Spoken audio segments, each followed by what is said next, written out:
Hello, we're reading from one of my favorite novels, George Orwell's 1984, one of the greatest novels.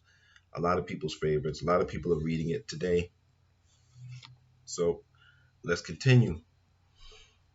For some reason, the telescreen in the living room was in an unusual position.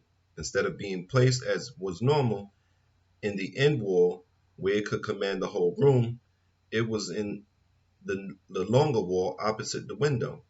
To one side of it there was a shallow alcove in which Winston was now sitting, in which, when the flats were built, had probably been intended to hold bookshelves. By sitting in the alcove and keeping well back, Winston was able to remain outside the range of the telescreen.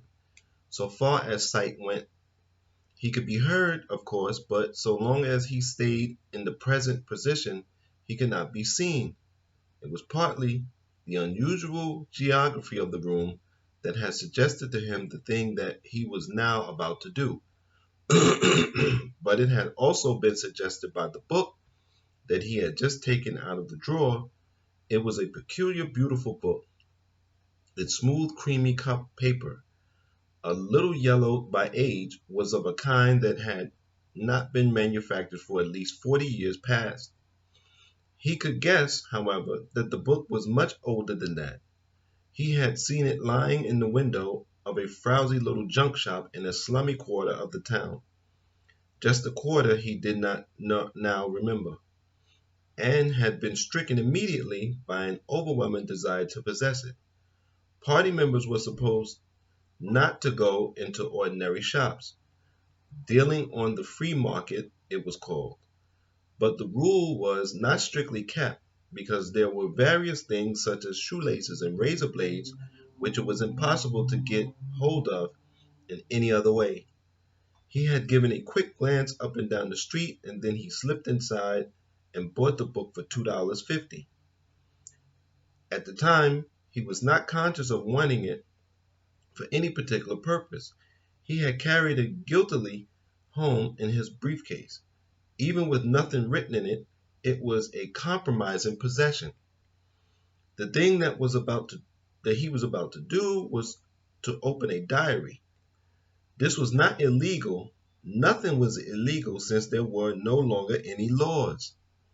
But if detected, it was reasonably certain that it would be punished by death, or at least by 25 years in a forced labor camp. Winston fitted a nib into the penholder and sucked it to get the grease off. The pen was an archaic instrument, seldom used even for signatures, and he had procured one, furtively and with some difficulty, simply because of a feeling that the beautiful creamy paper deserved to be written on with a real nib instead of being scratched with an ink pencil. Actually, he was not used to writing by hand.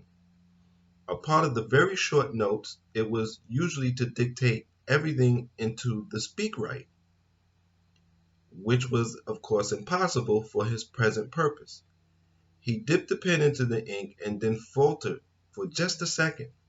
A tremor had gone through his bowels. To mark the paper was a decisive act. In small, clumsy letters he wrote April 4th, 1984. He sat back. A sense of complete helplessness had descended upon him. To begin with, he did not know with any certainty that this was 1984. It must be round about that date, since he was fairly sure that his age was 39, and he believed that he had been born in 1944 or 1945.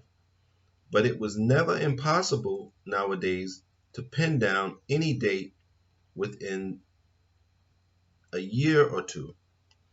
For whom it suddenly occurred to him to wonder, was he writing this diary? For the future, for the unborn? His mind hovered for a moment round the doubtful date on the page. Then he fetched up with a bump against the newspeak word doublethink. For the first time, the magnitude of what he had undertaken came home to him. How could you communicate with the future?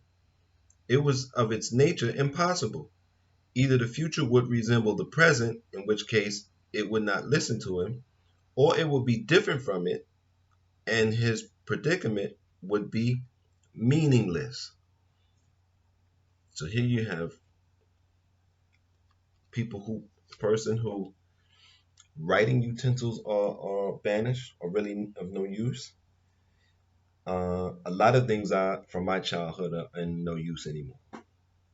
You just don't get them. You just don't see them. So oftentimes you forget what doesn't exist anymore because something better and new comes along. But it's good to remember every once in a while. Also, being afraid to write. A lot of people are afraid to write things on the internet now because they don't want to get canceled. They don't want to get um, punished. They don't want to get banned from certain websites, certain platforms. As these platforms are going to become more and more spaces where we can make our living. And I just write what I know, and I'm kind of courageous with it. But I have been banned from platforms for years, only to be reinstated because I shouldn't have been banned in the first place. So this one, we have to think. We have to think about it. We're living in or close to this 1984, and the way things are going today, we could easily slip into that kind of society.